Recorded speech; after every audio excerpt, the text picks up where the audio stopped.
अस्सलाम वालेकुम। अच्छा दोस्तों, इस वीडियो के अंदर हम डिस्कस करेंगे appearance of parties and consequences of non appearance. देखें जी, आपका कोई इशू हो चुका है, आप मालिक मकान हैं या आप टेनेंट हैं, तो आप ज़ाहिर बात है कहाँ जाएंगे? अदालत जाएंगे। और वो खुसूसी अदालत, उसको हम क्या बोलते हैं? रेंट ट्राइब्यूनल कहते हैं। जब आप उसके पास जाते हैं दरख्वास्त लेके, कोई भी आपका इशू है, आम तौर पे मालिक मकान का क्या इशू होता है? वो यही होता है, उसको जगह खाली करवानी होती है, ठीक है ना? एविक्शन करवानी होती है, वो होती नहीं है तो उसके लिए वो दरख्वास्त दे सकता है। और जो टेनेंट है उसका क्या इशू हो सकता है? उसका यही हो सकता है कि यार मैंने इतना रेंट दिया है एडवांस में, ये वगैरह, वो मुझे वापस दिया जाए। यही इश्यूज़ हो सकते हैं। दोनों सूरतों में वो रेंट ट्राइब्यूनल के पास जब भी जाएंगे ना, तो फिर वहाँ पे सारा मामला शुरू होगा। तो वहाँ पे जो है ना, जब आप दरख्वास्त देंगे और इन केस अगर आप अपीयर नहीं होते, आप जो है ना, जब शुरू हो जाता है मामला, आपकी प्रोसीडिंग, आपकी समाअत केस की, आप यानी कि रेंट ट्राइब्यूनल के पास सामने पेश नहीं होते, तो फिर जनाब आपके साथ क्या किया जाएगा, वो हम देखेंगे इस वीडियो के अंदर। इस हवाले से सेक्शन है 21। सबसे पहले लैंडलॉर्ड, मैंने आपको पिछली वीडियो में बताया, मालिक मकान जो प्रॉपर्टी का ओनर है, टेनेंट जो उस प्रॉपर्टी को यूज़ करेगा, बदले में रेंट देगा। और रेंट ट्राइब्यूनल्स क्या हैं? ये एक स्पेशलाइज्ड अदालतें होती हैं, जुडिशल बॉडीज़ होती हैं, जिनका काम है जो टेनेंसी और लैंडलॉर्ड और टेनेंट के हवाले से जो भी इनके बीच में इश्यूज़ होते हैं, उनको ये रिजॉल्व करते हैं। और इस कानून के तहत रेंट ट्राइब्यूनल बनाए जाते हैं। ये खुसूसी अदालतें होती हैं। अभी इनकी एस्टेब्लिशमेंट किस तरह होती है कि हुकूमत जनाब हर डिस्ट्रिक्ट के अंदर और हर एरिया के अंदर अपनी ज़रूरत के हिसाब से रेंट ट्राइब्यूनल बनाती है। और वो जो रेंट ट्राइब्यूनल हैं, उसके अंदर एक या एक से ज़्यादा स्पेशल जजेस होते हैं, यानी कि रेंट जजेस जिसको कहते हैं। और ये हुकूमत ही अपॉइंट करती है, लेकिन साथ में लाहौर हाई कोर्ट से वो मशवरा भी करती है।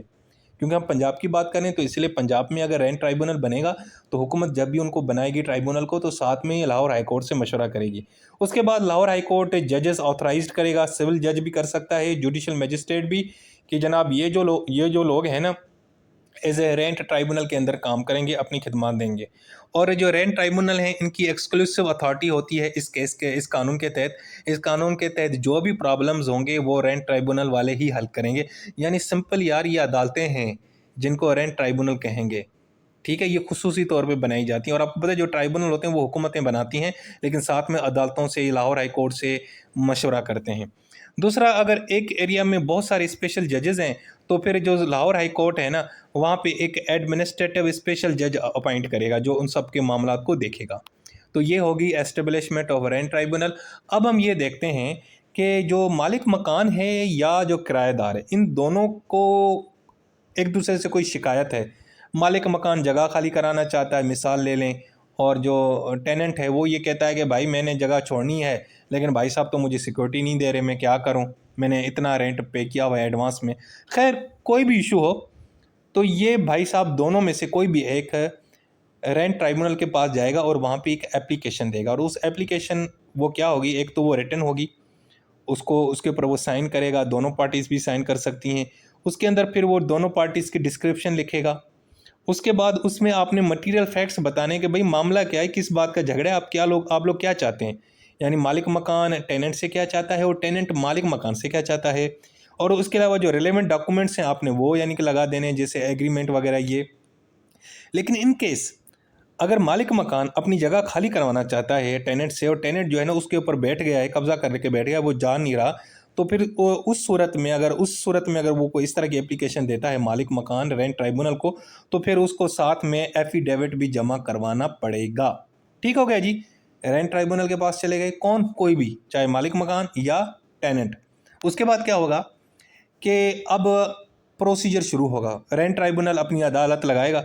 तो सबसे पहले तो वो जनाब जो रेस्पोंडेंट है जिसके खिलाफ शिकायत है, मैं मिसाल देता हूँ कि लैंडलॉर्ड ने शिकायत लगाई है टेनेंट की कि वो मुझे यानी कि किराया नहीं देता, मेहरबानी करके उसको अब मेरी जगह से बेदखल किया जाए, इविक्शन की जाए, ठीक है?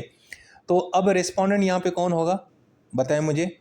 टेनेंट होगा ना, क्योंकि जो मालिक मकान है उसने दरख्वास्त दी है।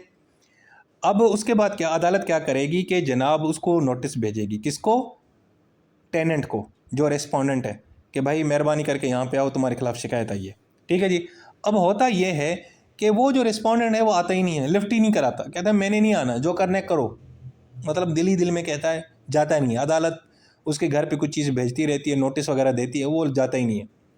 तो अब अदालत के पास क्या ऑप्शन है, ट्राइब्यूनल के पास, मैं यहाँ अदालत का नाम ले रहा हूँ तो इसका मतलब है रेंट ट्राइब्यूनल की बात कर रहा हूँ।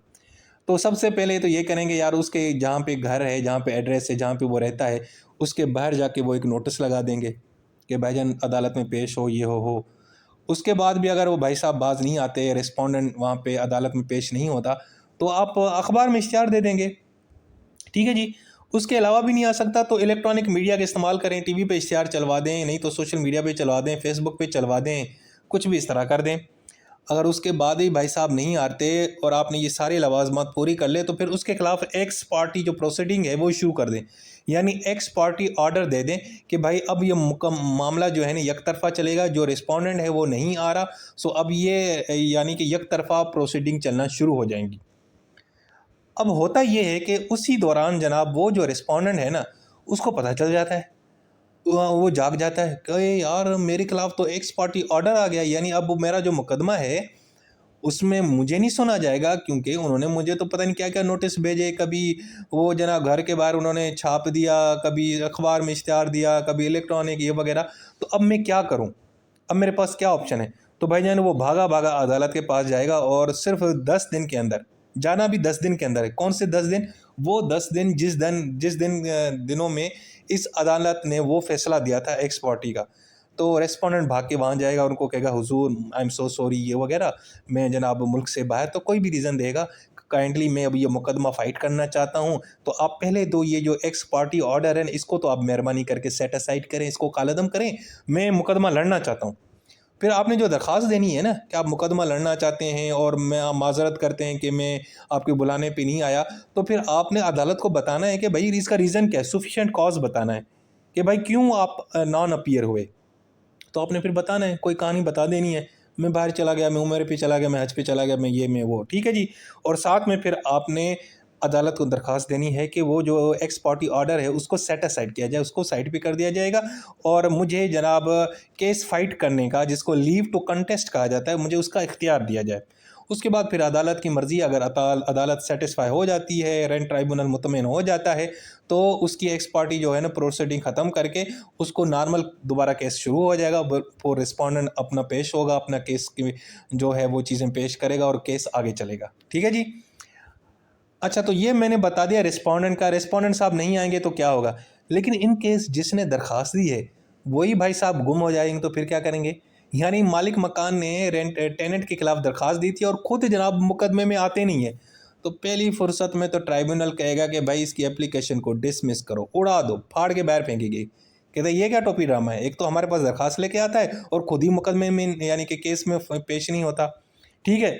और अगर डिसमिस हो भी जाती है और उसके बाद वो जो बेचारा एप्लीकेंट है जिसने दरख्वास्त दी है उसको पता चल जाता है कि यार मैं अपीयर नहीं हुआ था, नॉन अपीयरेंस की वजह से मेरी जो एप्लीकेशन डिसमिस हो गई है, तो फिर वो दोबारा जनाब उस फैसले के 30 दिन के अंदर दोबारा दरख्वास्त देगा और कहेगा कि सर मेहरबानी करके मेरी दरख्वास्त को रिस्टोर कर दें।